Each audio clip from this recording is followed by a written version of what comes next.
Es-tu en train de dire qu'Aïcha a inventé des choses? Aïcha a inventé. Je dis rien. Est-ce vraiment trop vous demander aujourd'hui de me donner une seule et unique référence précise, ne serait-ce qu'approchant une source musulmane véritablement authentique et reconnue pour prouver cela? D'accord. À la place, non, on va consulter l'encyclopédie.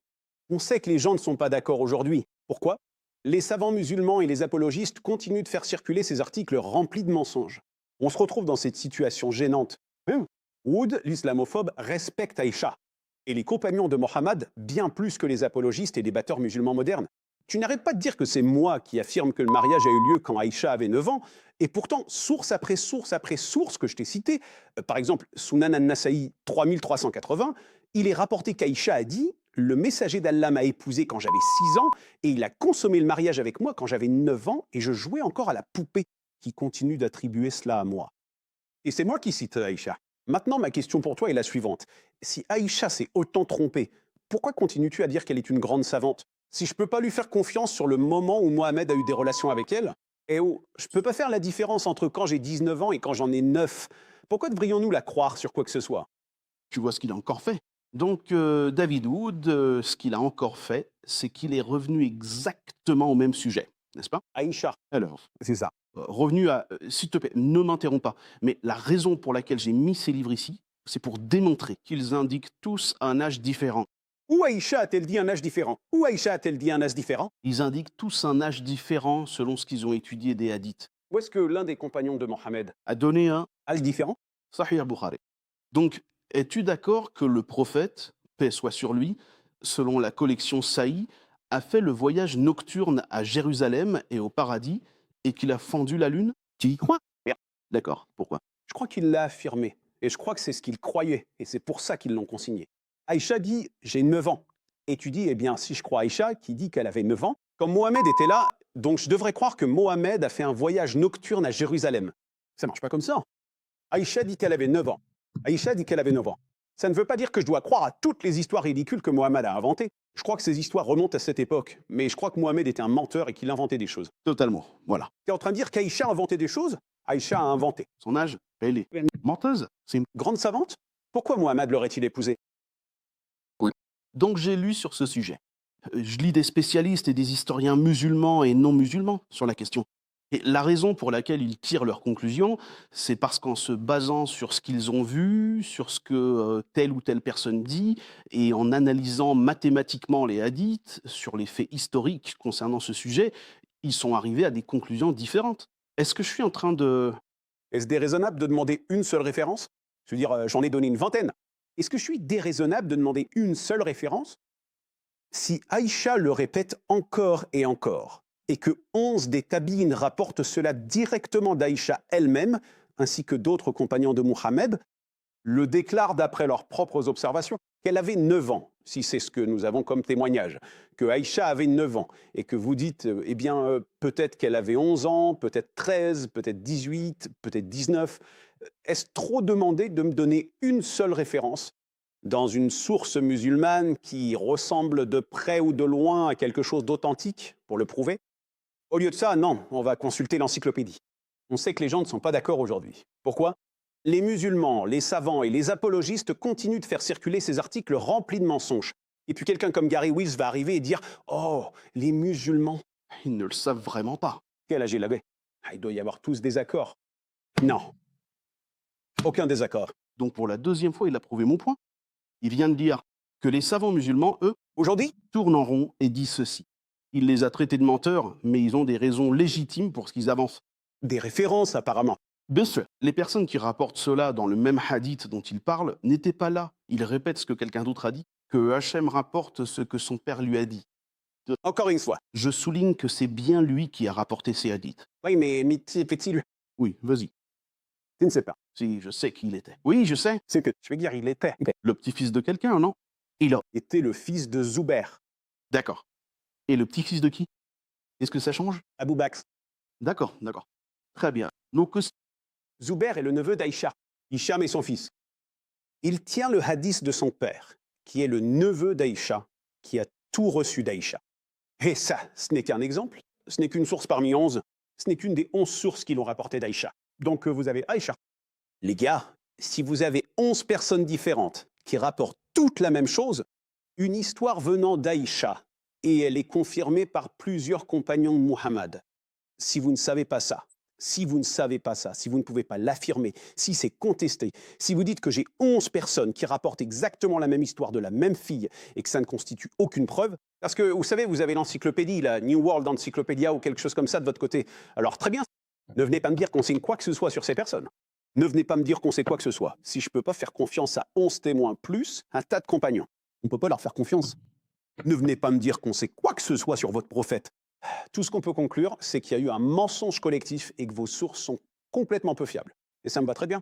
Mais si on prend réellement vos sources un tant soit peu au sérieux, Aïcha a des 9 ans. Et on arrive à la période moderne. Les musulmans sont embarrassés parce que c'est une source de grande critique. Certains inventent des choses. Et remarquez qu'il cite quelqu'un qui dit que tout cela vient d'une seule source, Hachem. C'est un mensonge total. Quelqu'un a inventé ça, l'a mis dans un article. C'est un mensonge. Ça a été révélé à plusieurs reprises. Ça a été exposé depuis des années. Répète ça, ils ne savaient même pas qui était Hachem. Donc quelqu'un a inventé ça et l'a mis dans un article. Ils inventent des mensonges et les mettent dans un article. Oui, c'est un mensonge total. Donc tout ce qui concerne l'islam, les musulmans demandent tous et... Non, je crois que Tous. fabriquer, c'est ça qui est incroyable. Je crois aux sources plus que toi. Plus de confiance, Ils fabriquent tous. des preuves. J'ai plus de respect pour Aïcha, les compagnons de Mohammed, Ibn Kassir et les plus grands savants de l'islam. J'ai plus de respect pour eux que... Aux apologistes, ils poursuivent. Puis- Avec des conclusions différentes. Tu sais qui est le plus grand spécialiste du hadith de tous les temps? Ibn Hajar al-Asqalani, de l'argent. Oui. Le grand maître du hadith. Et devine quoi? Je viens de mentionner qu'il dit qu'Ascalani a quelque chose qui... Entre les deux. Quelle est la référence? Parce que tu sais quoi? L'imam Ascalani. Qu'elle a réellement dit, c'est Ascalani qui a dit que, puisqu'elle jouait encore à la poupée, elle n'avait pas atteint la puberté lorsque le mariage a été consommé. Laisse-moi répéter ça. Phrase Laisse-moi répéter une phrase. qui va, Pour dire. selon un l'autre, qu'à source. Ça me va. Mais de qui parle-t-il? Ascalani, Il mentionne Nawawi. Il mentionne Ascalani. Il ne donne pas une seule référence. Et écoute, je n'ai pas fait son étude. Je n'ai pas fait son... étude. Et il a dit Ibn Kassir. Ibn Kassir, le savant musulman, qui dit qu'il n'y a personne qui conteste Mohammed concernant le mariage avec Aïcha quand elle avait 9 ans. Dis-moi. Je pourrais te donner le numéro de page, le numéro du volume, Dis-moi David Ibn Kassir. qui affirme cela sans contestation. Le même Ibn Kassir qui dit que la sourate 65, verset 4, fait référence à des filles prépubères. Le même Ibn Kathir, il a une référence mystérieuse. Laisse-moi te poser une question, David. Des références mystérieuses chez Nawawi et Al-Asqalani et Ibn Kathir. On ne peut donner aucune référence concrète, mais elles existent. Fais-nous confiance. À nous. Donc, la méthodologie, c'est que si le Coran, les hadiths, toutes les grandes collections, tous les compagnons, Raïcha elle-même, si tout le monde est d'accord, tu peux tout rejeter et tout mettre à la poubelle. Si les musulmans modernes, qui ont honte de leur prophète, contestent, bonne méthodologie. Faut aimer l'islam.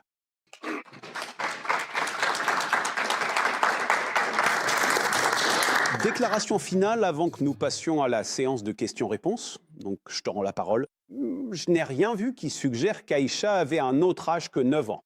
Parce que j'ai des dizaines de sources qui disent qu'elle avait 9 ans. Je n'en ai aucune qui dise qu'elle avait 14, 18 ou 19 ans. Tout ce que nous avons dans le monde, ce sont des gens modernes qui répètent cela après une série d'articles remplis de purs mensonges, disant des choses complètement ridicules. Oh, cela ne vient que d'une seule personne. Tout cela, ce sont des mensonges. Et puis ça circule et les gens n'en savent pas mieux. Et ils pensent que c'est mieux de mentir sur Muhammad pour que les musulmans se sentent mieux à propos de leur prophète, afin de bloquer les critiques des islamophobes. Plutôt que de dire la vérité et d'être vraiment embarrassé. Eh bien, tu peux faire ça si tu veux, mais suggérer qu'on puisse alors simplement rejeter toutes les sources musulmanes, alors qu'elles donnent ce consensus unanime, c'est, je dirais, tout simplement honteux. Sourate 65, verset 4, encore une fois du Coran, autorise les filles prépubères. C'est ce qui est écrit. Ibn Kathir dit que c'est ce que cela signifie. Les deux Jalal disent que c'est ce que cela signifie. Ibn Abbas dit que c'est ce que cela signifie. Des érudits musulmans modernes comme Maudoudi disent que c'est ce que cela signifie. Même Mohamed Hijab a dit « Si tu ne savais pas que Mohamed a attendu qu'Aïcha ait 9 ans, d'après le hadith, tu penserais que la sourate 65, verset 4 l'autorise. Des filles de 5 ans. Ce n'est pas moi. Est-ce que ces gars-là sont islamophobes? Ibn Kassir était-il islamophobe? Ibn Abbas, le compagnon de Mohamed, était-il islamophobe? Mohamed Hijab et Ali Dawa sont-ils islamophobes? Et je dis exactement la même chose que le plus grand érudit de l'islam, et je serai islamophobe? Vraiment, vraiment intéressant. Ou ça, si tu te contentes de répéter ce qu'ont dit les plus grands collecteurs de la dite de l'islam et ainsi de suite, cela fait de toi une sorte de personne horrible. Maintenant, Kenny a effectivement commis plusieurs sophismes. Et je ne sais pas s'il faisait simplement des erreurs ou s'il le faisait exprès. Mais il citait par exemple le Talmud et il disait, vous voyez, la Bible dit 3 ans plus un jour. Où la Bible dit-elle cela? Il y a beaucoup de gens ici qui ont lu la Bible. Vous vous souvenez que la Bible dit 3 ans plus un jour? Fille, quelqu'un s'en souvient? C'est ça, ce n'est pas dedans. Pourquoi tu l'attribues à ça? Pourquoi tu dis que c'est la Bible? Pourquoi? Pourquoi tu dis des choses comme ça? Et même si nous n'avons pas une seule référence pour quoi que ce soit de ce que Kenny dit, on peut tout rejeter. Et on se retrouve dans cette situation gênante. Oud, l'islamophobe, respecte Aïcha et les compagnons de Mohammed bien plus que les apologistes et débatteurs musulmans modernes.